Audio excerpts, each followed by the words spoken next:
Good afternoon to all of you.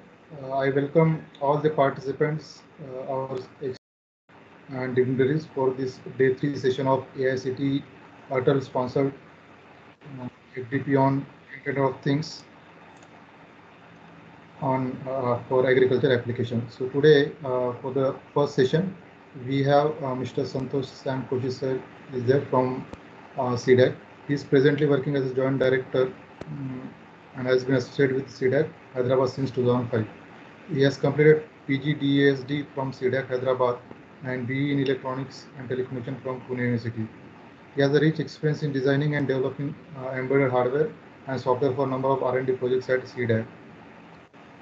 He has delivered a number of talks in various conferences and workshops, and his area of interest is in the area of technological interventions in the application domains like agriculture and transportation, and makes effort to ensure that developments in the lab are field tested and productized. So today he is going to deliver a talk on different IoT case studies and application. So I request Mr. Santosh Ram Koshi sir to start with this session. Sir, please. Yeah. So am I audible? Yes, sir, you are audible Okay. clearly. Great. Yeah. So my session today is more on the practical aspects of the IoT, especially from the standpoint of a domain like agriculture. And what I intend to do is kind of walk you through some of the activities or projects that we've implemented at CDAC with all the technology detailing, the application detailing, and what are the benefits and the future course of things that can be done. Okay, so let me kind of start off on this. Uh, the agenda is listed out here. I have some. I begin with some potential applications in agriculture uh, and how technology interventions can basically help in terms of improving the productivity. Now, as far as agriculture is concerned, we are moving into a phase where uh, productivity and profitability, these are two major concerns. And if you look at what the government of India is also trying to do in trying to double the farmers' income, it's a step towards making agriculture profitable, both to the farmer as well as to the ecosystem that's around it that supports the agriculture processes. At the same time, with our growing population, it's very clear that we will need immense amount of produce, right? So we need now technology interventions that can help in improving the productivity and making agriculture a very sustainable and profitable entity. So I'll just be talking about some of the interventions that technology can bring into agriculture and show you the various technologies that can be kind of used for bringing about that inter productivity. Then I will run through a glimpse of the global scenario of what IoT has done, what kind of devices and stuff like that, and how they are being used. My focus of the lecture will be on the work done at CDAC Hyderabad. So I'll be talking about two specific projects that have totally been developed and deployed as part of the research activities at our center. And I was corely involved in scheduling and managing it. And finally, I'll leave you with some device technologies that has a futuristic perspective in agriculture, as well as some of the good cutting edge applications or important applications that can be implemented as far as IoT technology is concerned in agriculture area. So let's begin.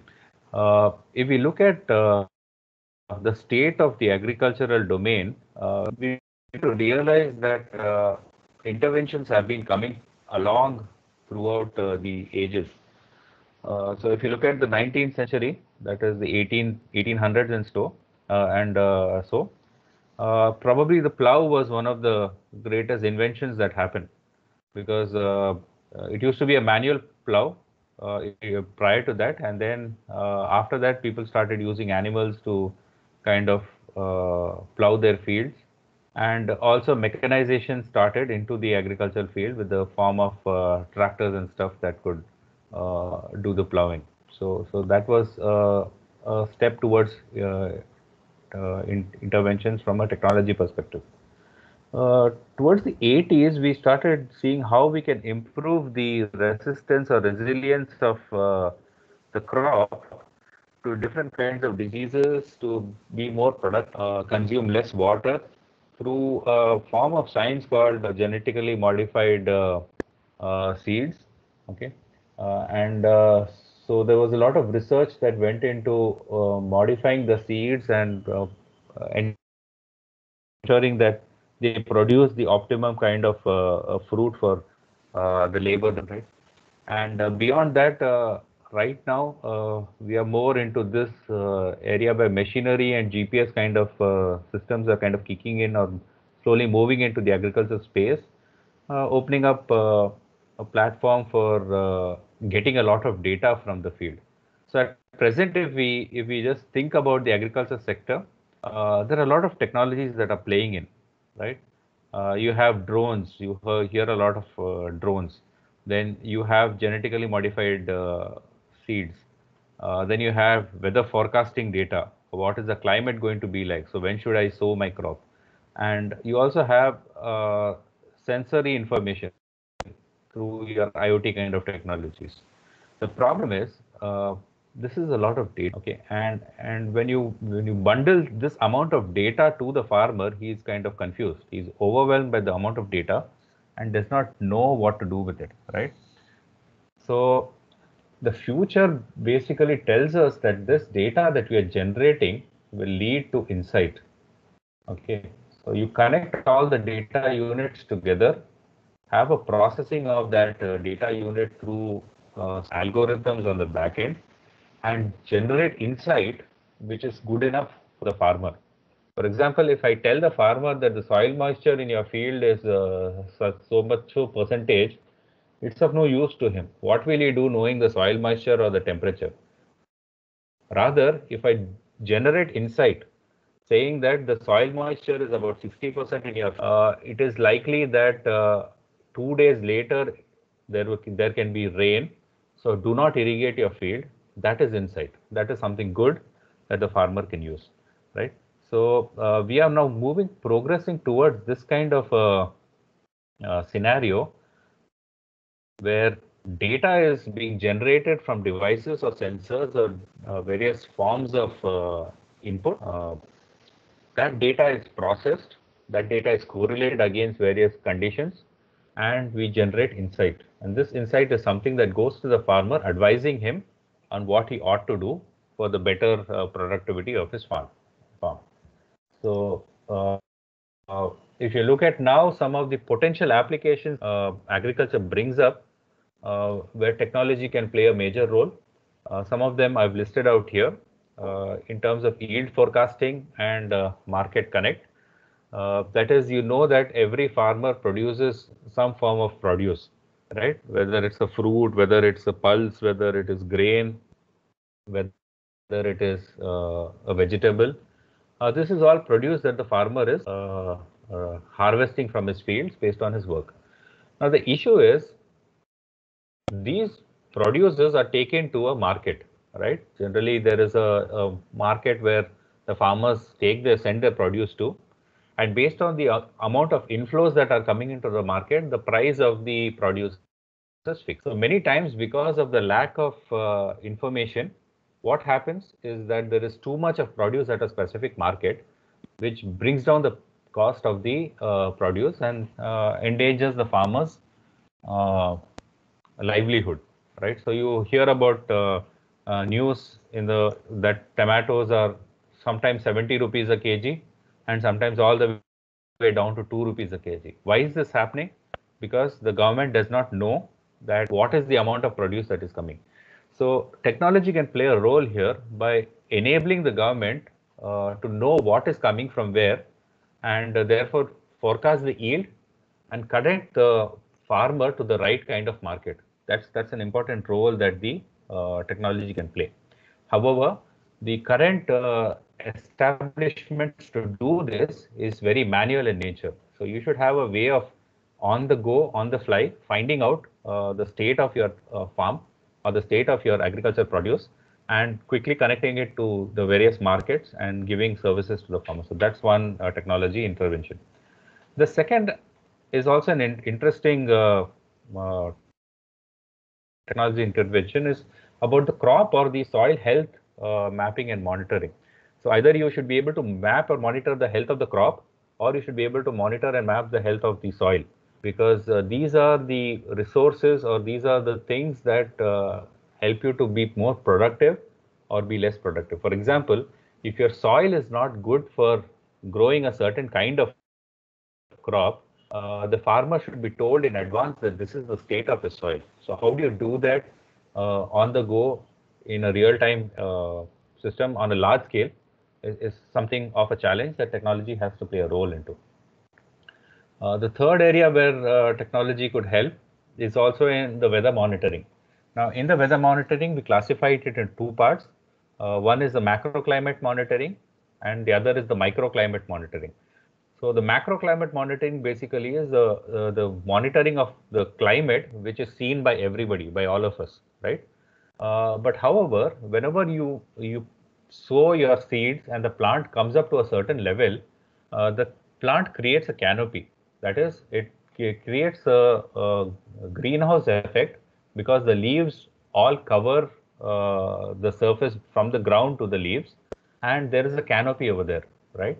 So what happens is the canopy, because of the greenhouse effect, transfers some of the, traps some of the heat and the humidity within the canopy. Okay. So if you want to sense the temperature outside at the macro, that will be definitely different as compared to the temperature that is within the canopy under the leaves of your crop. Okay. And that is very significant because the growth of pest and disease and the irrigation requirements of the plant all are specified by the microclimate, right? So if we have a handle into the microclimate, if we have a peek into what is the microclimate, it really adds a lot of value to the farmer in telling him what is the state of his crop or what is the state of his field. All right, so that comes under the other area where technology can play a role in farm weather monitoring. All right. Obviously, that leads to a conservation, and that is the conservation of water and soil. So you should be able to now, knowing the needs of the crop and knowing the environment that the crop is facing, either provide more or less irrigation based on the condition, as well as protect the soil if you know what is the fertility content of the soil, right? So we are all aware and we think that uh, the green revolution of India was one of our greatest success stories in terms of the agricultural produce. It was. While it served its purpose, there was an abuse that also happened with the green revolution. The green revolution basically suggested that there could be intercropping that is done across the year to replenish the soil, and also the use of fertilizers to kind of improve the productivity of the soil. So there were about 3 or 4 objectives of the green revolution, and one of them was to use fertilizers to improve the fertility of the soil. Lot of places in the north of India, especially Punjab and Haryana and all, they started using too much of fertilizer to increase the productivity of their fields for short-term benefits. All right, and what that did is basically it damaged the fertility ratios, the soil health by a drastic measure, so as to make that soil unusable for agriculture. So we've seen the abuse of also the overestimations or the uh, uh, misinterpretations of green revolution by the farming community. Okay, and in that kind of a scenario, what is more important is to kind of optimally conserve your resource, protect your soil, protect the amount of water you have, so that you can optimally get the right amount of yield without destroying the future world that we see. Okay. It also adds, technology also brings another aspect into the agriculture process, which is the early detection of plant disease and pest infestation. What I intend by that is, right now when we talk about pest and disease attacking the crop, most of our responses to a pest and disease attack is not proactive, but is reactive. So the farmer sees that a pest is there in the field and then he takes action, right? Even if you use technologies like remote sensing to check the health of the field, these can only tell you that the plant is undergoing a stress after the stress has happened. That is, after the pest has attacked the crop. So it is not proactive in nature. It is kind of reactive. You are responding to the situation of the field. However, if you are able to detect in advance, even before the pest is kind of attacking, that the conditions of the field are conducive or are good for the pest to kind of grow or the disease to outbreak, that is a value add, because then you can reduce on the amount of the pesticide you're using and protect the produce from the over abuse of pesticide. So there are technologies, and some that we've worked on is related to the early detection of plant disease and the pest infestation. Also, a neglected or sometime lightly spoken of area in agriculture is livestock and fisheries. And the health monitoring of livestock and fisheries is also important, because that forms a sizable amount of agriculture in the country. Okay, so livestock could be cattle, it could also be goats and stuff like that. And fisheries anyway is a major consumer in a lot of parts of the country. So what are the technologies that can now kind of fit into solving these problems? If we can classify these technologies into three parts, the first part would be data acquisition and actuation control, that is trying to get data from the field and trying to control devices onto the field or processes onto the field. Some of the technologies that fall into place are the IoT, what we are all discussing actively today. That is basically for weather parameters, for precision farming, and also for actuation control. Then there are drones, also could be classified as an IoT device, because they have a form of sensor in it and a wireless commute capability. But additionally, they are mobile in nature, right? So these drones can be useful for crop monitoring, for soil monitoring, and in some cases even pest surveillance. All right. The third category of technology that you could also have is field robots or autonomous systems, farm machinery that can kind of get you information about the soil and can also do some form of actuation like sprinkling or pesticide or fertigation or something like that. Now, the second class of enabling technology is also data processing, where you can use technologies like cloud-based services, big data, AI and ML, and carry out pest and disease modeling to model the life cycle of a pest or a disease. You can use the data processing technologies to arrive at the normalized data vegetation index, which is called the NDVI, which gives you an input into what is the health of the crop. You can use data processing for irrigation, for soil health, and for also yield estimations. So all this data processing is basically leading to insight. So the first part that I talked about is generation of data, that is the creation of data. The second part is called the processing of data, leading to the insight. And the third part is called the data communication, where you use various communication technologies to disseminate this insight to the farmers. Okay, so that communication could be in the form of your mobile communication technologies, either as an audio call, as a video call, or as a SMS for advisory dissemination. Or you could use other radio or print media, kiosk kind of interfaces that also allow you to send this information that you have derived to the farmers, so that they can take preventive or better actions in their agricultural processes. So With this kind of an overview, let us now look at some of the global projects that have been executed in the area of agriculture, specifically with technologies like IoT. So this is a device developed by a company in the US called, it basically is a handheld device which can be plonked into the device, which can be into the field, which probes the soil moisture, the soil temperature, and the electrical conductivity of the field, and wirelessly communicates that data back to a cloud where any irrigation related sprinkler system can access that data and spray the field with the required amount of irrigation for that specific area. So a number of these devices can be kind of deployed into the field. They sense their respective locations, regions, and those respective regions will kind of give you a health characteristic of that piece of land, and therefore you can irrigate based on the climate conditions of the field. Now, this is another technology for cattle monitoring and management. It's called collar. These are collar tags.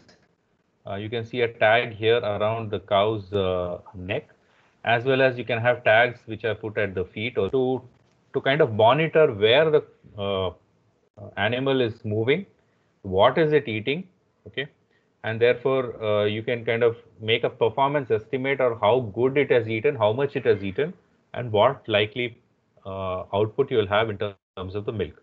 Okay, so this technology was developed by a couple of companies called Afflex and Kohler, which monitors the temperature, the health, the activity status, and the nutrition aspect of the cow's feeding, and it's able to give now a good estimate on what kind of milk will be produced and in how much quantity, right? This is another interesting and innovative technology, which is for on-the-go measurement of soil health parameters. So this is developed by a company called Veris Technologies in the US, and it's a tractor movable device. So what you see here behind is basically fixed to the tractor, and as the tractor moves along the field, it kind of samples the entire field on the go. Okay. And what is it able to sample? It's able to identify the electrical conductivity of the field. It's able to identify the organic material of the field, and it's able to identify the pH of the soil that is present in the field. Now, why is this important? It is because it's important because these three parameters, in addition to the fertility sensors, gives you a very interesting picture of how your crop is. For example, if you look at EC, EC will tell you how fertile your crop is at different places. So wherever there is greater retentivity of water in the soil, because it's able to classify the physical characteristics of the soil, you can sow more seed over there. And wherever the soil is kind of sandy in nature, where the physical texture does not allow the water to retain as much as quickly, you know that your yield is not going to be very high. You can reduce the amount of seed that is sown over there. So these kinds of applications kind of come up with the use of this technology. So some of this technology basically is useful for weeding. That is, you identify weeds. It can on the go identify weeds and either tell the farmer that these are the spots where action has to be taken, or it can do the de-weeding of the field. Some of these technologies are also in terms of harvesting robots, where you can send the robot out in a mechanized way to harvest your crop. A lot of this is done abroad. And apart from that, the sowing and other farm practices are general mundane stuff that even happens within India. Yeah. So the next technology is also interesting. It's the intervention of drones and computer imaging. So you know that drones can be remotely controlled, and they can fly automatically through a software-controlled flight plan across the field, and they can get data back to you for analysis. Now, the important question out here is what kinds of payloads, that is, what kinds of camera sensors are useful for an agriculture perspective. In general, when we talk about drones, we are generally thinking about an RGB camera, right? We think that an RGB camera is good, and using that RGB camera, you can get the data back and then assess the field. However, when you're trying to do it manually in that sense, it becomes very difficult because there is too much of data and the size of the data is voluminous, right? The other aspect is to use the RGB data to classify it through AI and ML applications and kind of derive insight into the crop health and the pest disease surveillance kind of applications. In addition to that, apart from the RGB payloads, uh, these drones can also be used to carry payloads like thermal cameras, like multispectral cameras, and hyperspectral cameras, right? So multispectral and hyperspectral basically sense in different bands of the electromagnetic spectrum. Okay, so there are certain aspects like what is the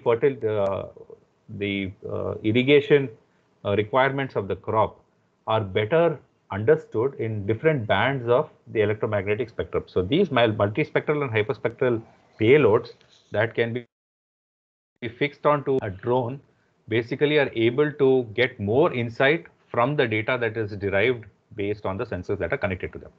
So you can use these drones therefore to do a lot of applications like health monitoring of the crop, irrigation, spraying of pesticide, planting, uh, and other kind of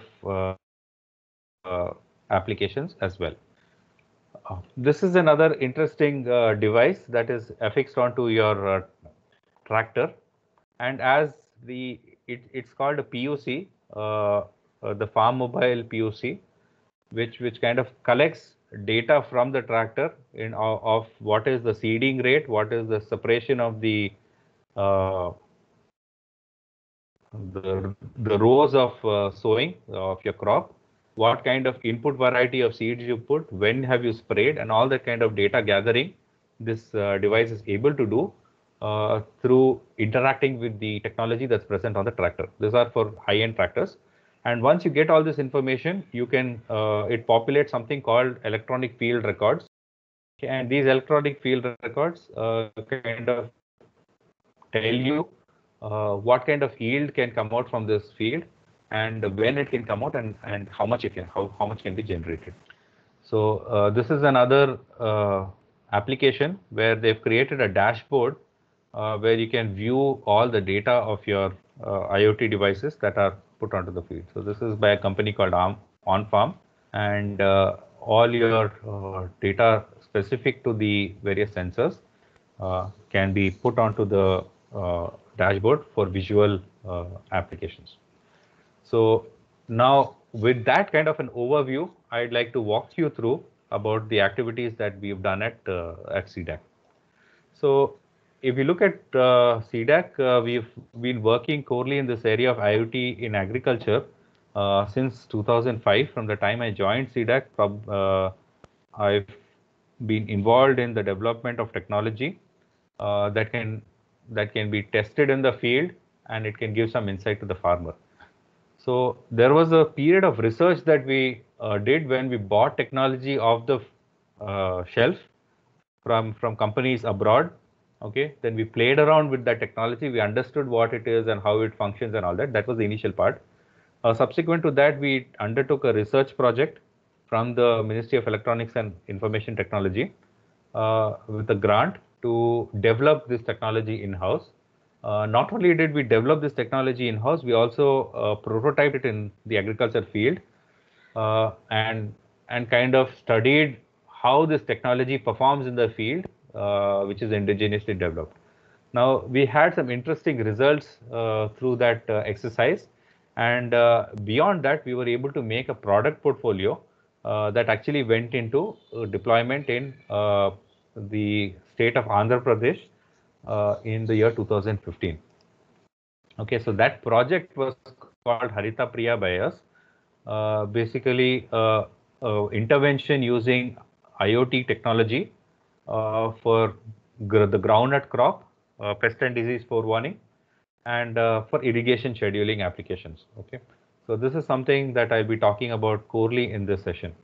In addition to that, so this project Harita Priya is based on those years of research that we had done in CDAC and come out with our own indigenous hardware. Okay, so then this was basically a deployment and advisory dissemination schedule or a scheme to tell the farmers about what best can be done.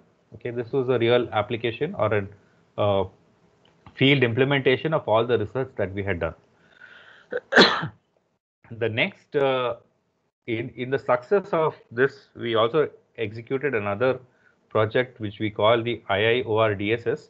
The IIOR DSS basically was for the development of a decision support system for the agriculture crop called castor, where castor was basically affected by a disease called grey mold, and the grey mold disease would devastate the castor field. And so the scientists wanted to find a way in which they can use technology to forewarn the occurrence of this disease in the field. Okay, so in that context, we developed this technology called, the IIODSS project using the IoT technology that we had already earlier developed. So as far as Harita Priya, the Harita Priya project basically was an IoT based end-to-end solution to provide agro advisories to the farmers. Okay, so we wanted to give advisories to the farmers in their local language, so that to tell them in advance what could be the possible issue with the crop and what they have to do. So this contained the following three components. One is the wireless sensor network, which we had deployed in the field, and this wireless sensor network was able to gather the microclimate data from the crop canopy. So I already explained to you what is the microclimate, and I already explained to you what is the crop canopy. Okay, so we had made the technology which was robust and standalone, that could be deployed in the field, that could network in the field itself, and generate the data from the field at the respective locations and send it to the servers. At the servers, we were running some decision support models which were already existing, part of the research done by earlier agriculture research institutes and by CDAC at the same time. So these DSS models we had for the groundnut crop, and it was corely based on the weather data or the microclimate data that we had generated from the field. Now, this decision support model would predict the occurrence of a disease or pest, and using that information, we would generate a location-specific, personalized agro advisory, which would go to the farmer in his local language, in Telugu. Okay, so this was an entire chain of events that would happen in the system. So what is the technology we implemented? To gather the data or to acquire the data from the field, we use wireless sensor networks, which had three parts. The first part was called the canopy sensor unit. This is a device that is put inside the canopy, in the crop canopy. It was a wired device connected through a protocol called SDI12. Okay, and it would communicate in a wired fashion with the IoT node that was present in the field. Now, this SDI12 basically takes the UART protocol or the serial protocol UART and converts that UART protocol from a full duplex mode, which is a two-wire protocol, into a single-wire half-duplex protocol. Okay, and it allows you to even send power to the device through that protocol. So we implemented this entire technology and developed the canopy sensor unit. The WSN node or the IoT node was basically a wireless communication unit, and that was deployed in the field to talk with other WSN nodes and the WSN gateway that would collect the data from different feed points. So this combination of a WSN node and the sensor unit together, we term it as the moat, the IoT moat, that is deployed at different points in the field. In addition to that, you have one gateway that is deployed in the field. The gateway basically is a protocol translator. Now, because the WSN node works on ZigBee, the gateway also will have a Zigbee radio to listen to the WSN nodes and to collect the data from them on Zigbee. Subsequent to that, the gateway would now convert that into an IP-based commute using either the backend 2G or 3G or 4G technologies and send it back to our servers uh, uh, from the field itself. Okay. So now on the front end of the field side, we had Zigbee that was running. On the back end, on the commute with the server and the gateway, we had a 3G network that was able to upload data to our servers. On the data processing side, we had implemented some decision support forewarning models, and this was for pest and disease forewarning as well as for irrigation scheduling. Okay, so some models that we implemented, I'll explain as we go ahead. We also had advisory dissemination module, which would allow you to send out an SMS to the farmer in the local language in Telugu. The whole technology was implemented on a web-based framework, and we had a map-based intervention to see the data visually and to know at given point of time how the system is performing as such.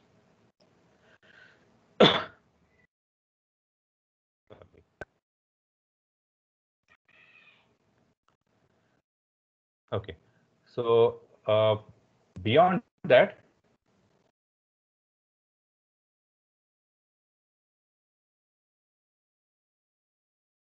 okay, I'm sorry, there was some problem out here. Yeah, so now we used mobile communication. So we had, so just to summarize, the technology had the wireless sensor networks that generated the data. We use some data processing technologies on the web on our servers at Hyderabad, and we had some mobile communication technologies, as I already talked about, to kind of upload data from the field to the servers, and also send SMS to the farmers in local language. So in a nutshell, this was all the kind of technology we had implemented. So the system architecture was like this. The IoT nodes with their sensors were deployed in the fields. Since this was Zigbee, it formed a mesh network. So all the nodes were able to talk to each other, and we were able to expand the area of the coverage by putting more number of nodes in a specific village kind of setting. Now, per village, we had one gateway, an IoT gateway, that basically had two antennas. So one antenna or one radio was basically to talk with the Zigbee side of it, and the other radio was to upload the data using 2G or 3G communication back to our servers. Okay, and at the servers, we could store the data and we could conduct some analysis on the data using some popular technologies that are available to generate insight. Thereafter, this insight was sent to the farmer as a form of an SMS, which he could get on his mobile, and it would give him preventive action as to what needs to be done. So going deeper into the technology, we had developed the WSN unit, as I earlier said, which is a combination of two entities, the moat, which was the communication unit. Here I show it here in this figure, and a canopy sensor device, which had 5 sensors. So these are the 5 sensors that we implemented: temperature, relative humidity, leaf wetness, soil moisture, and soil temperature. So these 5 sensors were connected to the canopy sensor device, and this canopy sensor device would sense whenever the moat scheduled it to sense using an SDI12 protocol.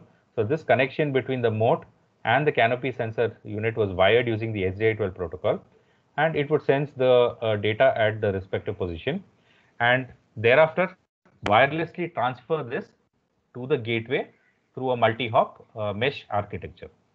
Now, this device was entirely solar powered, and therefore we had a battery backed up device which is able to sustain even at 72 hours of low lighting conditions whenever there is rain or something like that, and you don't get sufficient solar power.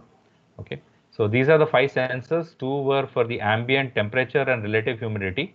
We had a specific sensor for a disease management called the leaf wetness sensor, and also the soil moisture and soil temperature sensors. Now, the top three sensors you see here above the ground is basically for pest and disease monitoring. The soil moisture and soil temperature in combination with temperature and humidity tell you about the irrigation requirements of the crop. So this is the kind of model we had. Now looking at the canopy sensor unit, we had these 5 sensors. This was the leaf wetness sensor. This sensor was developed in-house at CDAC. We also had a temperature RH sensor. The sensor was picked up off the shelf, but the electronic hardware and this radiation shield that you see here was also designed and developed, manufactured in CDAC. Then we had a soil moisture sensor, which is the gypsum block kind of soil potential sensor, and a soil temperature sensor. Now, this device that you see in this box out here was based on a PIC microcontroller, which is an 8-bit microcontroller, which had the drivers for all of these various sensors that are connected. This was not powered through a solar panel or anything like that, but we had the SDI-12 protocol, which provided the power to this from the moat to which it was connected. So the SDI-12 protocol was also implemented by us to do the data transfer between the moat and this canopy device, and this device was powered from the WSN node or the IoT mode. Now you may ask a question, why do we need this device? Cannot the moat already do it? Yes, you can put a moat already there, but the problem with the ZigBee kind of communication is it does not have a good non-line of sight communication. So if the radios are not seeing each other at the same height, what basically happens is you lose range. Okay, so now when the canopy grows, when your crop grows and the device is put within the canopy, you suffer from a degradation in the RF characteristics because there is an absorption by the plant, and there is also a non-line of sight kind of communication, and so your range drastically falls down, requiring you to invest more into the number of repeaters that you put in the field. So we avoided that. We created another device, which is called the canopy sensor unit, which goes into the canopy of the field. However, with the latest technologies that I talked of in day one, like LoRa, the entire technology can be now put inside the canopy without any problems, because LoRa is basically a non-line of sight kind of RF communication mechanism, and gives an excellent range and excellent link budget. So that kind of technology is now developed by us as far as our latest technology is concerned. So I already mentioned this canopy sensor unit is interfaced to 5 sensors. On the other hand, the canopy sensor unit now is connected by SDI-12 protocol to the IoT node or the WSN node. And this hardware is indigenously developed in CDAC by by 2 of our centers, Trivandrum and Bangalore. And now at Hyderabad also we have developed our own hardware for this. This ran an operating system called TinyOS. It had a mesh networking algorithm running on it, and very low power algorithms with the SDI-12 interface driver to communicate with the canopy sensor unit. We had developed a solar based power conditioning for this node, and that was able to sustain this for a period of 72 hours.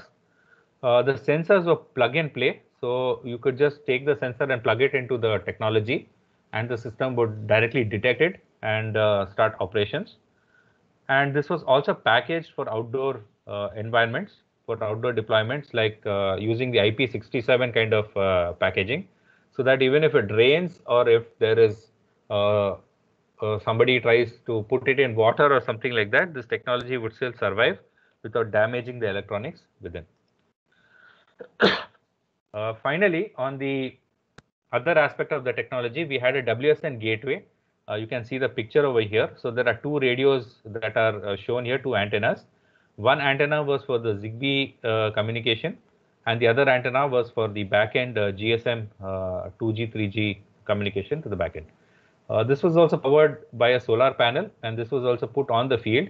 So in a typical village scenario, you would have about 15 IoT nodes, 10 to 15 IoT nodes, and one IoT gateway that was able to collect the data from all these nodes from different locations and send the data to our servers.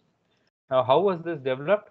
The hardware and the software for this was developed in-house at Hyderabad by my team. This hardware was based on a Cortex M3 based microcontroller, which was an ultra low power controller, however quite powerful to do the processing that was required on the gateway. It also had a base station node, which was ZigBee based to receive the data from the IoT WSN nodes that were deployed on the field. And we had a GSM GPRS backhaul with the solar conditioning circuitry.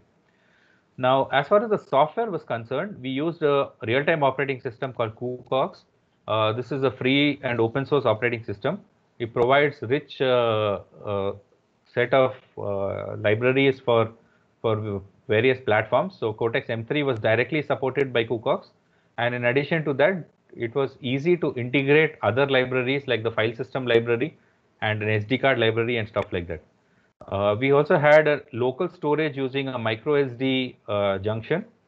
So you could connect a micro SD card to your device, and if the network is bad because of farm conditions or field conditions outside, the data would be stored onto the device, and only when the connection is good, or when you have good network on the field, it would upload its data, sometimes even in the night.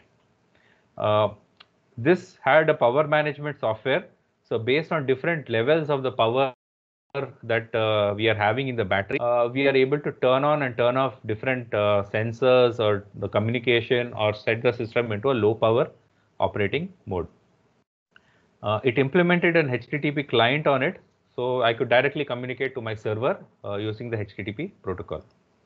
Now, what are the features of this device? It has about 48 hours of battery backup with the solar power going down, or otherwise it would operate off a solar panel. The average power consumption of this device was about half a watt. That was also because of it was half a watt because you had to turn on the GSM to throw your data out, and whenever the GSM was up, it would consume about 1.5 watt of power, which is decent for a normal embedded system. So this was, again, as I previously mentioned, it was customized for all weather conditions like cold, hot, or even rainy conditions. So this is how the field was. This is the field picture of the device that was deployed. This is the groundnut crop, as you can see. This is my IoT node, or the WSN node, which has a communication engine. You can see a cable coming down here and connected to my canopy unit. And on this canopy unit, all my 5 sensors were deployed. So the temperature, relative humidity here, the leaf wetness on top over here, and the soil moisture and soil temperature going down into the ground. All right. And this unit was kind of powered from the moat through the SG812 protocol, and the moat itself was powered using the solar, as shown in this figure. Now, where did we deploy this as far as Haritapriya project is concerned? This was deployed in the Anantapur district of Andhra Pradesh. So Anantapur is basically the biggest district of Andhra Pradesh state. Here, groundnut is the most, and probably after Gujarat, Anantapur is the second largest producer of groundnut in India. Third, we had deployed about 74 IoT nodes in 5 villages and 1 KVK.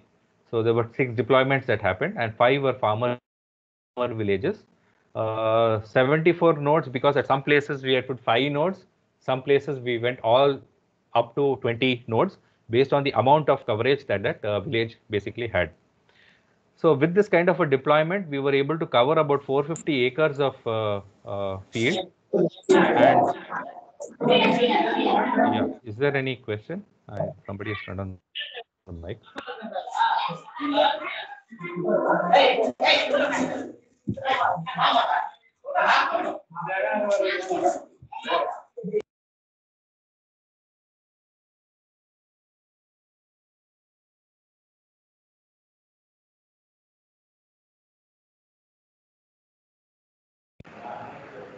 Sir, actually, by mistake, you are muted by us. Please unmute yourself.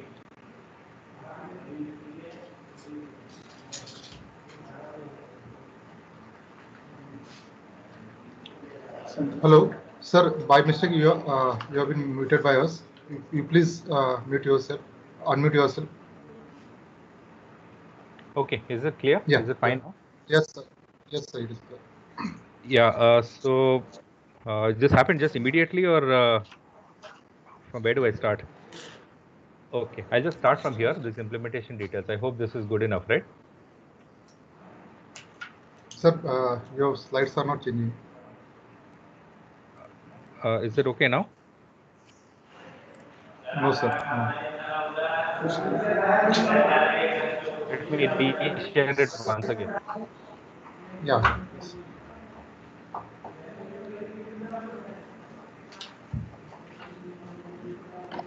Is the slide visible now?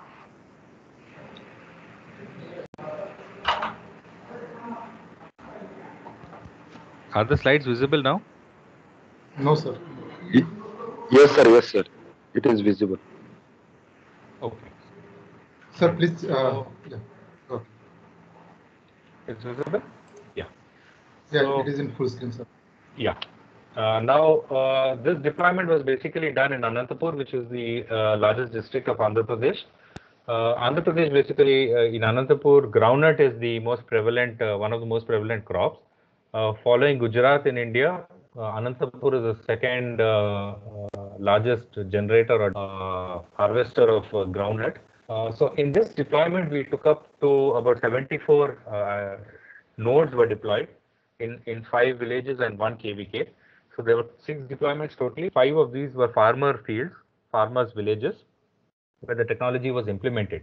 Okay, some of these villages had about 5 nodes. Some of these villages had about 20 nodes at max. So the extent of coverage that we had was about 450 acres, and some 710 farmers were basically registered into the system. All right. So if you see here in the number of villages that we chose, we took the villages according to 3 different agroclimatic zones. So one mandal called Gutti, another mandal called Narpala, and another mandal called Kalyandur. So these are the 3 mandals in which the technology was deployed, and these are the villages here you see on the left side where the technology was put in. Okay. So yeah. So what are the targeted crops and management practices? I already mentioned that this was done for the groundnut crop. There were some decision support models that we developed. The first was a leaf wetness index based model for the leaf spot in groundnut. So if you see, this is the image here. This is basically a groundnut leaf, and you can see some black spots or some black lesions on the leaf. Basically, what would happen is this disease would create this brown to black spots that would reduce the chlorophyll capability of the leaf, and therefore prevent the leaf from producing more seeds, okay, more pods. So this disease is highly weather driven, and it is influenced by temperature, relative humidity, and leaf wetness. So the agriculture scientists had done some research and identified a very good correlation between the disease spread and the leaf wetness index from the leaf wetness sensor. Okay, so they developed a model called the LWI model, which we had implemented and prototyped and tested for our application. On the other hand, there was a pest that we were targeting called leaf miner. Okay, so if you see here, this is a small larvae stage of that pest. This is a very clever pest. He'll just get into the leaf and then he'll fold the leaf. All right. And the moment he folds the leaf, what happens is even if you spray pesticide, the pesticide will not touch the larvae, because the larvae is now encapsulated within the leaf, and it starts eating off the leaf from there. And once it eats off the leaf, this is how the leaf will look. It will be wrenched and does not again have good chlorophyll capability, and therefore it suffers. All right. So this was implemented using a model called GDD, Growing Degree Day model. and that used the temperature sensor for computing the growing degree days, which were used to predict the forewarning of this pest. The third is the irrigation scheduling. So irrigation scheduling basically required the soil moisture and soil temperature sensors, in addition to the ambient temperature and RH sensors. And using that, we could tell the farmer when to irrigate and how much to irrigate. So the soil moisture basically tells you when to irrigate. The temperature and RH of the ambient climate, they tell you how much you ought to irrigate. Okay, so there are models that allow you to do that as well, and we used one of those models. Yeah, and finally, we had a module for sending the advisories to the farmers in Telugu. That's the local language. So how does the entire system work? Was the WSN nodes would be deployed in the field. They would sense the microclimate data at the crop canopy, because the microclimate now is influenced by the canopy that covers it. And so as the crop grows, it just covers the sensor, and now the sensor is able to sense the crop conditions within the canopy. From there, it transfers the data. Each node will transfer its data to the gateway, and that gateway now has a SIM card. So using that SIM card, it's able to communicate to my server. The deployment of this technology was done in Anantapur, district of Andhra Pradesh, and CDAC is, as you are aware, in Hyderabad. So all our data was basically stored on the state data center of Telangana government, of the Andhra government at Hyderabad. Okay, and that's where the data came and resided. And on the data center, we were running our algorithms, and these algorithms were generating the insights that were required from the data to generate alerts. Okay, now these alerts, we were told by the agriculture department that these alerts should not be sent directly to the farmer. Okay, so every mandal basically has somebody called an agriculture officer, mandal agriculture officer. So we created an account for the agriculture officer and generated on his dashboard a mechanism to see the alerts. Okay. Thereafter, the mandal agriculture officer would see the alerts and type out a message which would be customized according to the farmer's needs in transliterated Telugu. That is, he types in English, Namaskaram, and then using the Google transliterator, it converts it into Telugu and sends out an SMS to the farmer using the CDAC service delivery, mobile service delivery platform that allows you to send SMSs in local languages. So this was basically sent out to the farmer to receive as a alert warning or an advisory to take preventive action on his field. So this is the kind of interface we had created. It was by the name www.haritapriya.ap.gov.in. This was the website where it was maintained. So we had a look and feel like this on the left side.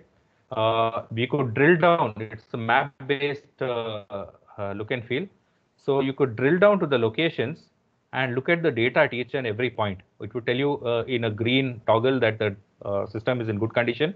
If it is in red, it means that that sensor is either damaged or there is some problem on the electronics of that sensor. So that kind of information also was available to us to know what was. At the same time, we had an interface through which the agriculture officer, you can see here in this image, it says welcome MAO Gutti.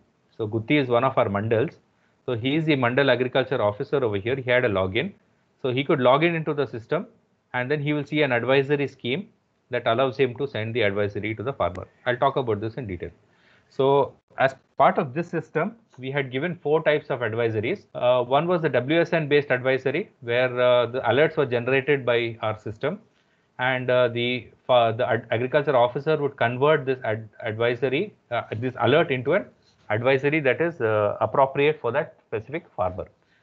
The second is a scheduled advisory. The scheduled advisory basically is there's a package of practices that every crop has. Like for groundnut, there are certain steps of things that you have to do from the preparation of the soil to the harvesting. Okay, these are standard known scientific practices. Okay, so to give an advisory to the farmer based on the crop sowing date of the farmer, this technology would send out a personalized and localized set of advices to the farmer about the package of practices that he has to follow. Okay, so this was common scientific knowledge which was translated into a digital format and sent to the farmer. In addition to that, we created two other interfaces, one for the specific advisories and the other for the general advisories, where you could send specific information to a specific farmer, or you could send a general message to all the farmers of a specific village. Okay, so that kind of support was also given in this system. Now, there is some disturbance on the connection. All right. So this is the interface that I was earlier talking about on the what the Mandal Agriculture Officer sees. And the Mandal Agriculture Officer basically, whenever he opens his account or he logs into the system, he gets a dashboard. And in this dashboard, for the WSN alerts, he will get to see an alert generated. So it says on this date, an alert, the climate is conducive for the disease to outbreak. And who is the farmer? Okay, so the farmer is stored in our database with his mobile number. Okay, and he can see the crop sowing date, and therefore he knows when the crop has been sowed and what is the age of the crop. And he can see the past advisories. Were there any advices that I sent to the farmer previously? And if he has sent a certain chemical in a certain percentage, he can change that and increase the calibration of that so as to make it more efficient. And then when he clicks the send to button, this dialog box out here opens up as a text box in which he can type out in English, in translated Telugu, that is in the English language, namaskaralu, like namaskaram or namaste over here in English. And the moment he presses the spacebar, it gets transliterated into the local language of Telugu. So this could be done to any language of the Indian vernacular. And thereafter, he can preview that message. And when he clicks send over here on this button, it would generate an SMS through our SMS gateway and send it out to the farmer onto his mobile phone. So that was the nutshell of implementation. As far as this technology is concerned, this was implemented in two seasons, the Kharif and the Rabi seasons of 2015, that is the rainy season and the post-rain season. So in 2015, we were able to connect to about 117 farmers of 3 villages, because 2 villages did not take up sowing that year. And about 41 alerts were generated and sent from the WSN system to these farmers. Okay, so in either cases, you hardly get any advice to the farmer. So we were able to generate much more information. In total, we were able to send out about 560 advices to the farmer during that one season. And the total advisories that we sent out to date is to 3,521. And it was a lucrative system for the farmer, because he's now in connect with the department, knowing what is the state of his field. There were a lot of challenges that we faced as far as this technology implementation was concerned. Okay, so I'll just list out some of those challenges. On the device side, there was a problem with the communication reliability.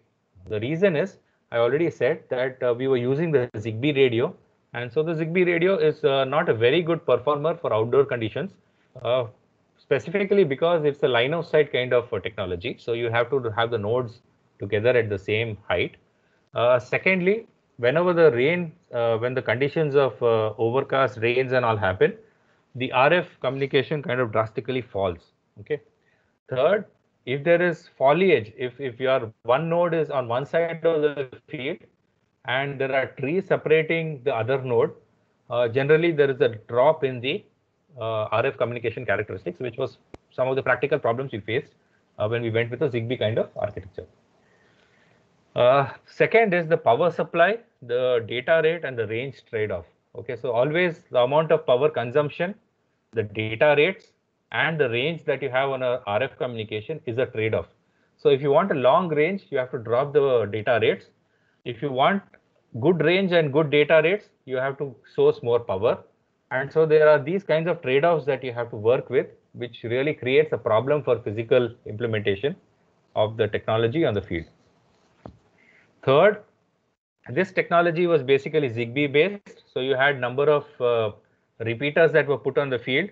You had the gateway that had to be deployed on the field, and you had the canopy sensor device. And so the architecture was not scalable or standalone in that sense, or not easy to deploy, because it required a lot of manual intervention, a lot of people walking around the field, putting up the sensors, connecting all the things together, because the pole was about 10 feet high, and those kinds of issues were there in the physical implementation. Fourth, the last mile connectivity. You generate all the data on the field, but you don't have a good internet connection. What do you do in the field conditions? So that time, the 4G was not available at certain deployment sites. Sometimes they only come for 1 or 2 hours in the day. So you still have to package or capitalize on that period of time. And so that was a challenge we faced in terms of the device deployment. And finally, the cost benefit is not convincing. The amount of technology money that goes into it and the benefits you get is not fully convincing, fundamentally because you're doing only tens to hundreds of numbers, right? So the cost of the technology is very high. If you look at it from a perspective of mass manufacture, let us say 1,000 numbers, the cost will drastically fall.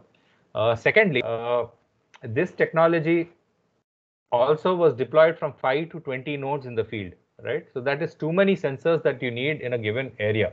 From an agriculture perspective, what we realized from this is that rather than having so many nodes deployed in the field, you should just have 3 or 4 nodes for a village, giving the representative information to all the farmers of that village. So that way you can get a cost benefit into the technology.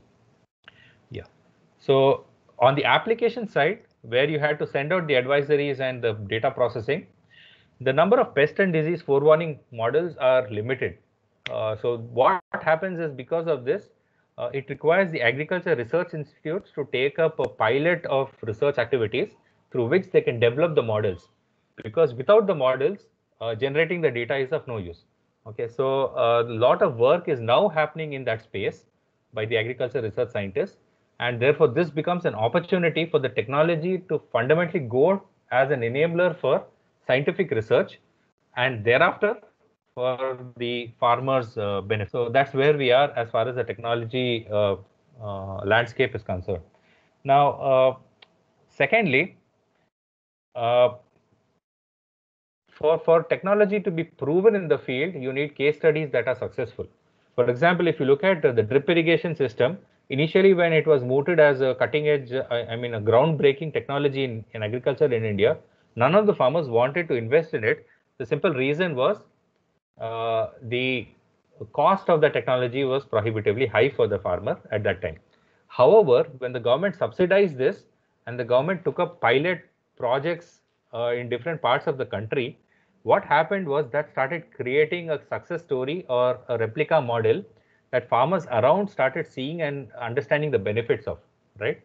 So therefore, because of the subsidy in the technology cost and because of these pilot projects, the farmers around those pilot projects could see the difference and understand that this is something that is here to stay.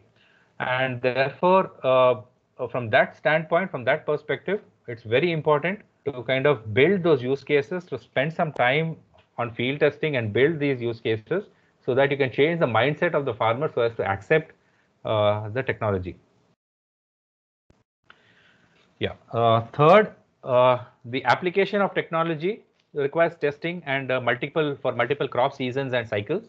It just cannot be proven by one crop or two crops for one season or two seasons, and therefore every season adds an overhead of 6 months to your delivery, and still has to be looked at from a research perspective until it can be proven onto the field.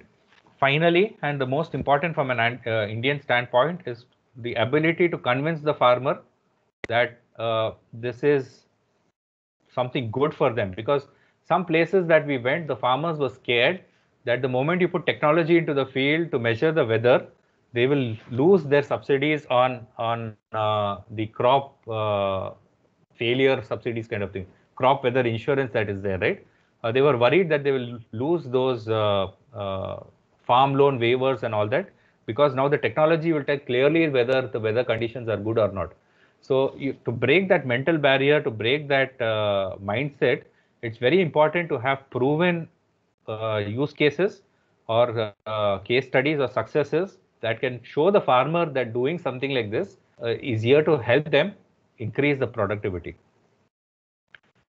So this is all of our team members on the field working hands-on in field conditions in agriculture. So this is a photo of Kottapeta and Dharmapuram villages where all of us were in the field deploying as part of the project activities. So from this, basically every aspect of the device technology, the poles, the solar panel mounts, the fixtures with which the box was connected, fixing the devices into the box, each and everything was taken care of by our engineers at CDAC. So there was a lot of understanding of the field situation that we learned, and we understood how to deploy things on the field, what works and what does not work. So that experience was excellent. We had a number of field visits by the officials of different villages, sensitizing the villagers, explaining to them how to use the technology for benefit kind of things. This technology won a couple of awards. We won a Scotch Smart Technology Award in 2015, and we won a World International Award from the International Telecommunication Union, ITU, which is the WSIS E-Agriculture Award in 2016 in Geneva. So one of my colleagues is out here collecting that award in Geneva as part of the outcome of this project. So that was about a field study or a field explanation of the technology going to the field and giving advices to the farmer. So to tell you in a nutshell, with the advices that we gave, we were able to reduce the amount of pesticide that was sprayed by the farmer in those fields by a ratio of 3:1. So where the farmer would have about every 15 days spray pesticide on the field, we told him that's not required and reduce that amount of pesticide, therefore saving on the input expenditure and also improving the yield that was happening on the field. So that was the summary of whatever we did. This second project, and I'll be very quick with this, about 5 minutes or 10 minutes at max, called the IIO or DSS, was basically a development of that model to identify the disease, the pest or the disease in the field. Okay, so as I already mentioned, this project was about the castor crop, and the disease that we were trying to target was a grey mold disease, which is like a fungus that affects the crop and then destroys the pods that come up on the castor crop. So this project was funded to us by the Indian Institute of Oilseeds Research, and castor being one of their major crops. They wanted to develop this model. So this is an agriculture research institute. They wanted to develop this model to take technology into the field and come out with a way in which you can forewarn the possibility of a disease outbreak in the field. So here we targeted 4 locations. One was in Hyderabad itself, and the other 3 locations were in districts like Mehboob Nagar and surrounding areas of Hyderabad, where we deployed about 4 gateways, 1 per village.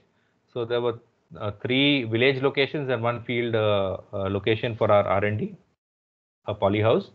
12 nodes were deployed. Every field had 3 nodes, and each node had 2 canopy sensor units.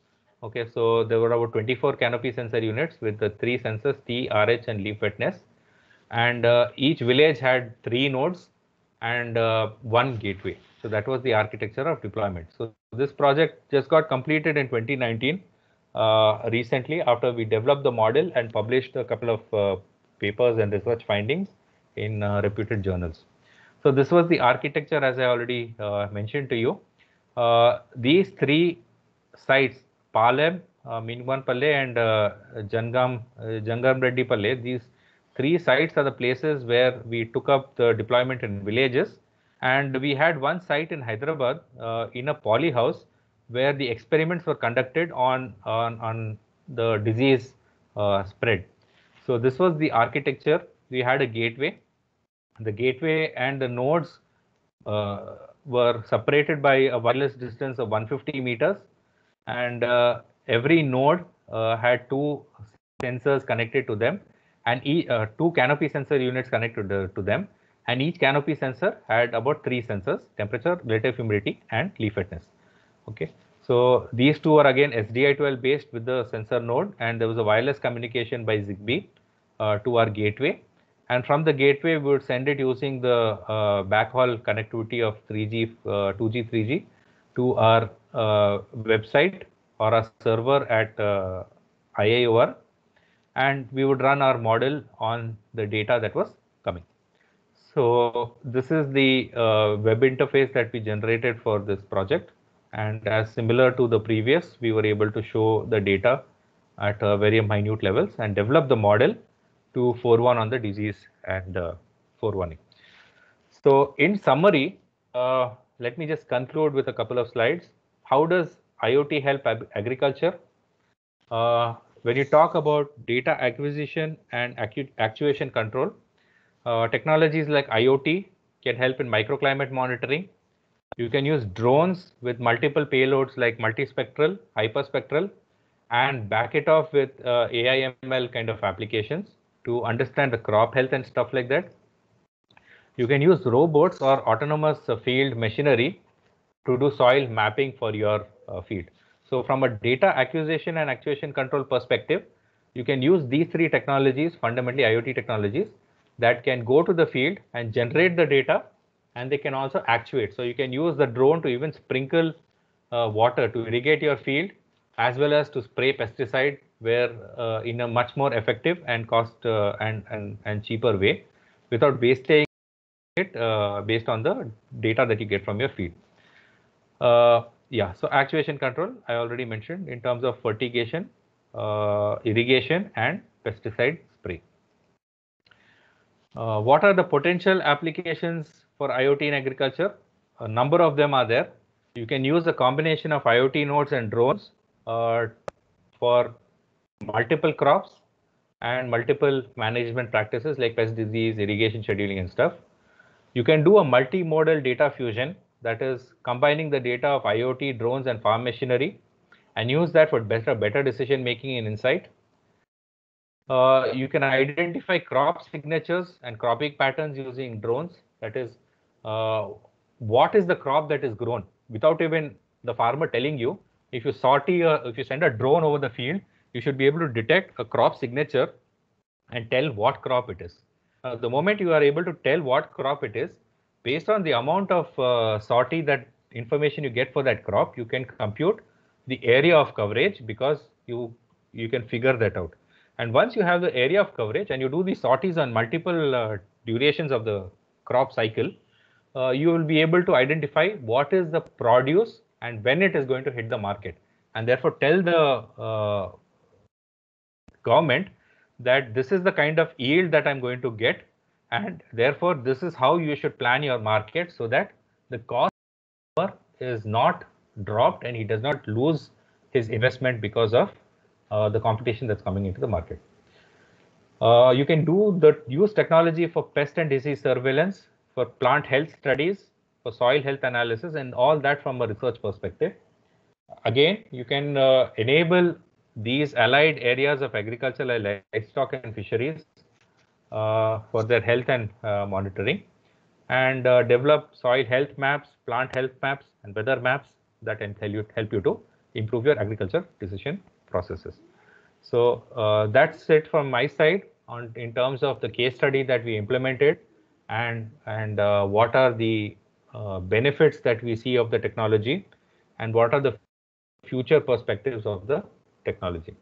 If there are any questions that you would like to have answered, I'm open for that. Thank you. Thank you, sir, for very much giving us the insight about the different application developed by the CDAC at the root level. Now I request all the participants, those who have the questions, they can raise their hands so that I can unmute them one by one. If you have any questions, they can raise their hands. Yeah. Dr. Gayatri Phade ma'am is there. Ma'am, please unmute yourself and ask the question to the expert. Yeah, good afternoon, sir. Good afternoon, madam. I want to know how to compute number of nodes that are required per acre area of any farm to deploy this.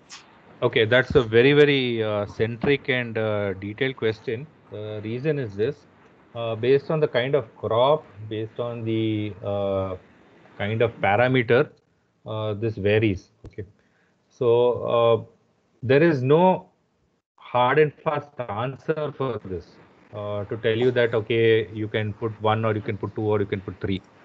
When we did our research, we understood that we did an analysis of the data that is generated from multiple nodes. Okay, so our area was about 10 acres of land, and we had multiple nodes deployed, and the data that was coming from those nodes were analyzed. Okay, and when we saw the data, there was a lot of fluctuation between the data. However, when we put it through the advisory, we saw that only one or two of those were able to generate the advisory.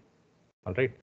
So based on that, we were able to compute that even though the sensors are deviating from each other based on the microclimate, the model that is having a threshold for deviation treats that entire area as a uniform one area. Okay.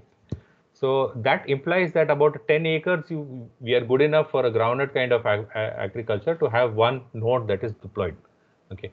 But this also from an Indian standpoint is very costly. Okay. So the model that we are proposing, and we are trying to submit proposals to various governments like Karnataka and Kerala and all of them, is that you don't need to deploy too many sensors. Just take a village. In a village, you have representative 3 or 4 crops. So you assess the microclimate using 1 or 2 sensors in these crops, okay, and generate the model data for those fields. Therefore, thereafter, you can send that same advisory to all the farmers of those fields of that village, so that we can assume that the microclimate remains the same for that entire village. Okay, so that way, I'll have probably 200-300 farmers coming into the gamut of one advisory or one crop and one sensor, and therefore I make this technology more cost effective. But if you want very high precision, sometimes they put even sensors for every crop. If you look at the Israeli way of doing things, they have sensors practically for almost all crops, because the amount of investment they do on technology is very high, and the cost of the technology also for them is very low.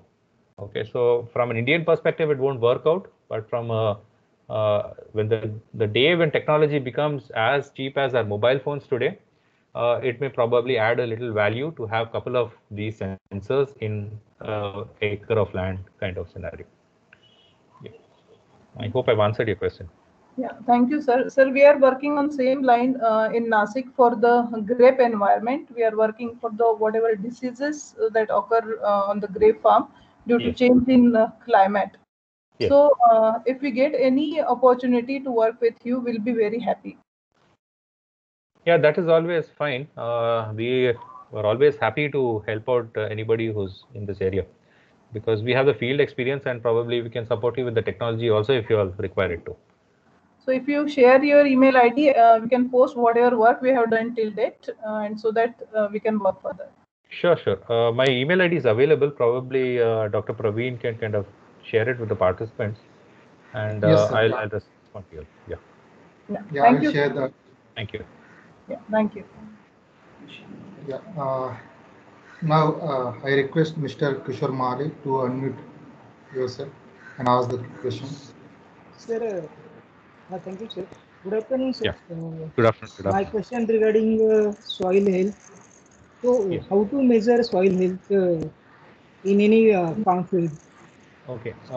There is Now, a NPK. NPK is required for in every crop. So, how yes. to determine Yeah. NPK in soil? You've touched on a great research problem basically. Now, Thank you, sir. basically NPK as of now has been done through soil sampling, that is destructive sampling, right? So you take a sampling from the soil Yes. sample from the field, take it to the lab, and then analyze it and implement, and you understand Okay. what is the N, P, and K. But this process is very, very long. Yes. As yet, there is Yeah. no, Yeah. Yes. there is no sensor that is available that can do it on the fly. There is only Okay. one company that claims that they have a spectroscopy-based mechanism that's called, just not able to recollect the name of that company. Okay. Okay, it's a US-based company. They've come out recently with one technology that is able to, with a node that can be put in the field to measure the NPK. So there are multiple mechanisms. You can have a sensor based on electrochemical method, or you can have a sensor based on optical reflectance or absorption kind of technologies, or UV kind of filtrations. Okay, and detect Okay, in sir. different bands what is the NPK value. But as yet, there is no commercially available reliable sensor that is available. CDAC basically is now looking with CMET, is another sister concern society of the Ministry of Electronics and IT, to develop the sensor so that it will become a cost effective and useful technology for the government of India. So as of now, there is no sensor that I can immediately tell you about. But however, if you want organic matter, if you want pH, and if you want soil EC, these sensors are available, and these can be directly purchased and integrated in technology. But NPK, no. As of now, it's very, very difficult to talk about NPK sensor. Okay, sir. Thank you, sir. Thank you. Now I request Mr. Arjun V to unmute yourself and ask the question.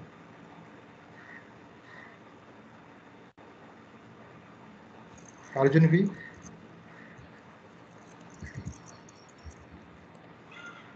Yeah.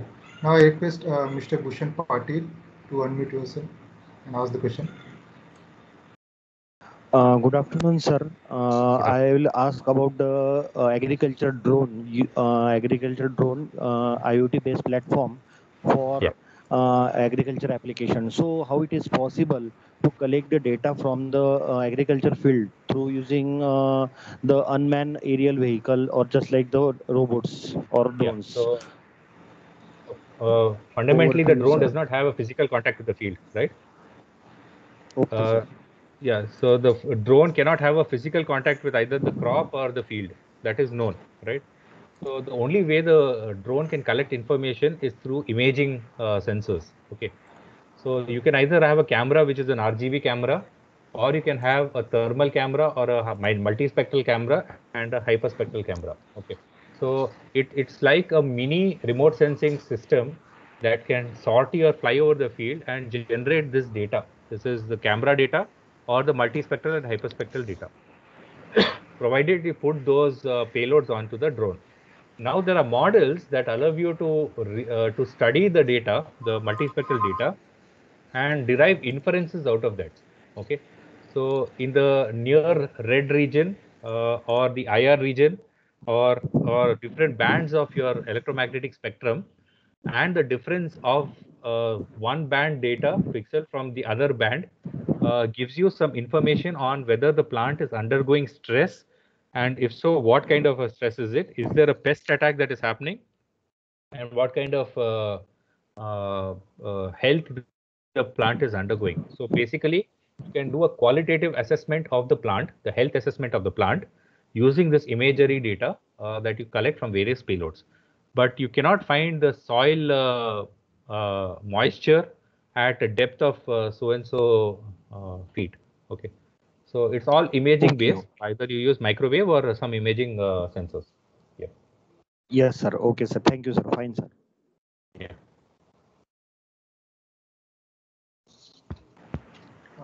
So thank you very much for answering all the queries of the participants. And it seems that we don't. Hello. Yeah. Yes. Sir, I have one question. Sure. Sir, when we consider the solar is a solar operating system or solar management system, so the nodes, that is wireless sensors nodes, are the battery operated. Then how we charge that node, or it is the energy conservation system is there, or it is fully battery operated nodes? No, these are solar-based nodes. So there is a battery, but that battery is getting charged from a solar panel. Okay.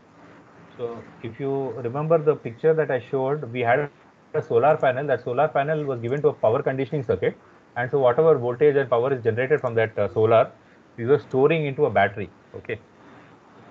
That was Okay. our architecture. But if you do not have a if you have a place where you cannot put a solar panel, then you have to optimize the algorithms and the consumption of your device so that on a battery it is able to survive for a year. So 0.5 watt is consumed when the energy transfer from node to the server by using the GSM. So the energy is not an issue in your project, sir. No, that is because we designed the Hello? technology to be low powered. Okay, see, if you take a node, for example, if you take a gateway is something like a mobile phone. Okay? Yeah, I know. Yes, sir. Now you know that on a battery, your mobile phone will only run for maximum 24 hours, correct? Now, Yes, sir. Yes, sir. yeah, so you cannot put your mobile phone kind of a technology in the field because within 24 hours you'll have to go and replace the battery. It won't work out. So we were shutting down a lot of the peripherals, and only when the data comes we would sense it. Second, we had a solar panel. So during the day, 9 to 3, we would charge them and conserve on the power. Yeah. So, sir, any specific that is the energy consumption chart is available with you that you share. That is the when the data is sensed by the node and that is transfer, and you take the certain times. That is when the data is sensed. So that energy is consumed in a day. So you have some data, sir. Can you share with us? Yeah, based on that data itself, I've come out with that 0.5 watt is the average power consumption. And whenever see that that is average power consumption when data is transferred by using the GSM. No. That is the average power consumption of the device for the entire day. Okay. Now entire day for 24 hours it is consumed 0.5. Yes, 0.5 watt hours. I mean 0.5 watt into 0.5 watt per hour. So into 24, that will be about 12 watts per day. Okay. But whenever the GSM is turned on, the peak consumption would go up to 1.5 amperes. Okay. 1.5 Sir, my request is what? My request is what? We are in a same field. I am designing the project by using the wireless sensor nodes. That is, I am going with the energy management issue. So this is the case study, but can you provide the technical data also? Algorithm. So that's why we go and detail study with this same. Yeah, we have published a paper called the design of an ultra low power gateway. Okay. So in that paper, we have clearly mentioned the amount of power kind of stuff. So I can share those details with you, and it has all the information that we've done on the device operations. Okay, because some calculations are there, so it is very easy for the further programming or further application. So we find that paper, sir. Yeah, okay, I can share it with you if you need to. Okay, sir. Thank you, sir. Thank you, sir. Is there anyone having any query? I request them to raise your hand. Please do not unmute yourself. If you have any query, then we will ask the questions to the expert. Okay, so thank you, sir. Lots of question and answer we have taken, and also a lot of research ideas have provided to the participants. Even participants are very much work they are doing in this field. So I hope your session will help them to do more in this area. So I thanks Santosh Sam Koshi sir for delivering the session on this different applications of IoT and its real-time implementation in the field. Thank you, sir. Thank you very much for your session. Yes, so thank you so much for this opportunity. And if you have any queries or you need any further assistance, you please drop me a mail and I'll respond to you all about it. Sure, sir. Sure. Thank you, sir. Yeah. Thank you. Bye. very much. Now I'm signing out. Thank you. Yes, sir. Yeah. Yeah. Bye. So, with the permission now, this session is over. I request all the participants will join after 15 minutes for the next session. Thank you all of you for being in the session. Thank you all.